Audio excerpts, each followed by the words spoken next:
Naaral kayo ng parents ninyo dahil obligasyon nila, tama? Yun yung alam ninyo. But in reality, hindi lang yung dahilan. Pinaaral kayo ng parents ninyo, it is because may tiwala sila sa inyo.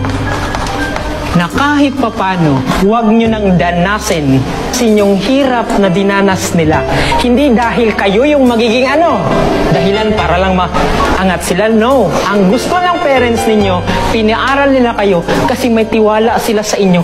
I-improve yung sarili ninyo hanggang sa makatapos kayo para pagdating ng araw, hindi nyo danasin yung problema, yung hirap na dinanas nila.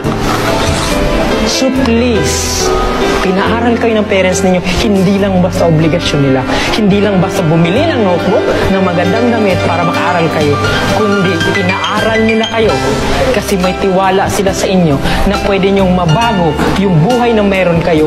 Ulitin ko, hindi kayo mag-isa na nag-aaral dito. Kasama ninyo sino? Kasama ninyo si parents ninyo. So please, para makuha niyo yung pangarap ninyo, paniwalaan niyo yung sarili ninyo. Kasi pinapaniwalaan kayo ng parents ninyo, kaya kayo pinadala dito. Para mabago yung sitwasyon na meron kayo. Nagets ninyo? So please, you must believe in yourself. Klaro?